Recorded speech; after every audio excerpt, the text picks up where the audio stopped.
Hello friends, welcome to play question wise. Friends, ये election and election commission वाले video tutorial का second part है। In this video tutorial we will be discussing election commission of India. This is the main building of election commission of India. Let's look at the composition of Election Commission of India. It is headed by a Chief Election Commissioner, and this Chief Election Commissioner is assisted by two other election commissioner. So Election Commission of India is a 3-member body as of now, और उसका जो chairman है that is Chief Election Commissioner with two other commissioners assisting him. Friends, यहाँ पर बहुत bold letters में लिखा हुआ है that at present it is a 3-member body because इसके पीछे एक हिस्ट्री है। इस पिक्चर में आप देख सकते हैं दैट 1950 में जब इलेक्शन कमीशन फॉर्मली कॉन्स्टिट्यूट किया गया, at that time election commission was a single member body, और 1950 से लेकर 1989 तक, that is for 39 years, election commission functioned as a single member body. But 1989 में राजीव गांधी गवर्नमेंट के टाइम पे election commission got converted into a 3-member body. 1989 से लेकर 1990 ये एक साल तक election commission functioned as a 3-member body. On 1 January 1990 election commission got converted again into a single member body, और 3 साल तक ये सिंगल मेंबर बॉडी की तरह ही काम किया। लेकिन 1993 में गवर्नमेंट ऑफ इंडिया ने फिर से रियलाइज़ किया कि इलेक्शन कमीशन का जो स्टाफ है उसको एक्सपेंड करना ही पड़ेगा, क्योंकि इलेक्शन इतने बड़े कंट्री में जो होता है उसका रिस्पॉन्सिबिलिटी और उसका बर्डन बहुत ज़्यादा होता है। So chief election commissioner was provided with 2 assistants, और 1993 से लेके till date election commission continues to function as a 3-member body. Friends, let's look at the appointment of election commissioner of India. Friends, the chief election commissioner और उसको assist करने वाले बाकी के 2 commissioner directly president of India के द्वारा appoint किए जाते हैं। President may also appoint regional commissioner to assist the election commission of India. Now look at the terms of office and condition of service of election commission of India. The chief election commissioner and other election commissioner hold the office for the term of 6 years. However, if they achieve or attain the age of 65 years, then they need to vacate the office. Friends, जो chief election commissioner है उसकी उनकी salary जो है वो supreme court के chief justice के equal होती है, and after retirement they get pension also. All the decisions will be taken according to the opinion of majority, and in case there is a difference in opinion among chief election commissioner and election commissioners, then जिसकी majority होगी उसके हिसाब से decision लिया जाएगा.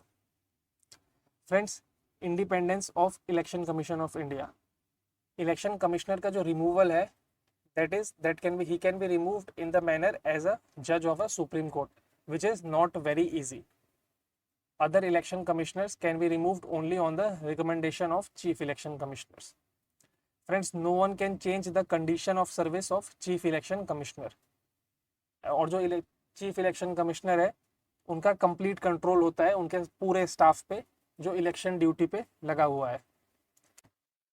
Friends, now let's see the powers and function of election commission. First, the foremost important thing is preparation of electoral rolls. तो उसके लिए इलेक्शन कमीशन के स्टाफ घर घर जाके सबसे फोटोग्राफ लेते हैं और आइडेंटिटी डिटेल्स लेते हैं, और उसके बेस पे पूरा इलेक्टोरल रोल तैयार किया जाता है देश के हर आदमी का जिसकी एज 18 ईयर्स के अबव हो.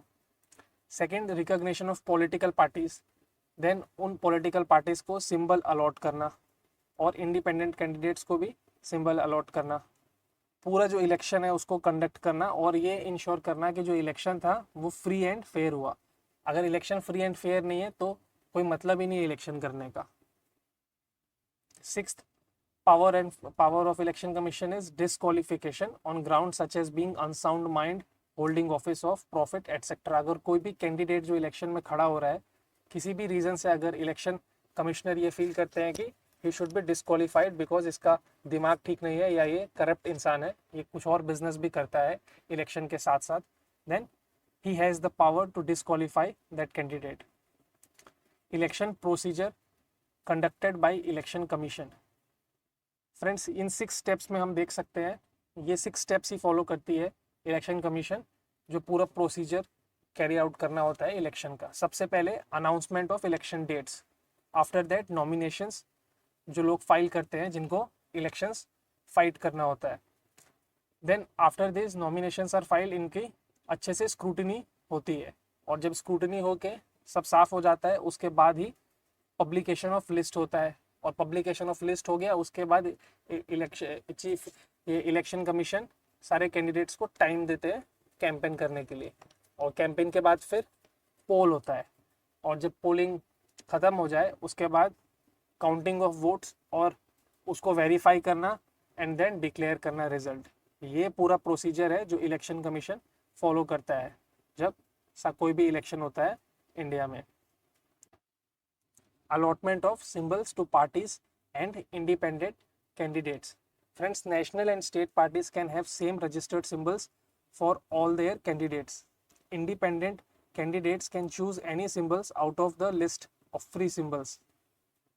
फ्रेंड्स एक्चुअली जो इलिटरेट मास होते हैं, जिनको पढ़ना लिखना नहीं आता है, वो अगर किसी वजह से उनको पता नहीं लग पाएगा कि हमको किस कैंडिडेट को वोट देना है, तो उनको आसानी से पता लग सके, यही रीज़न है कि पॉलिटिकल पार्टीज को सिंबल अलॉट किया जाता है। Friends reserved symbol sometimes become so well known that the party doesn't have to do much to showcase their candidates.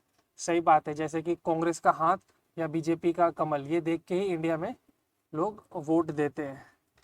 So friends this was about allotment of symbols और election commission का सारा procedure, उसके powers and functions. फिर हमने discuss किया independency of election commission, like उनको remove नहीं किया जाता है ऑफिस से इतनी आसानी से। Then we discuss term of office and conditions of service and appointment of election commission of India. So this is about election commission and election commissioner of India. Friends if you find the video informative तो आप इसको like कीजिए, इसको कहीं share कीजिए, and please subscribe the channel. Thank you very much for watching the video friends.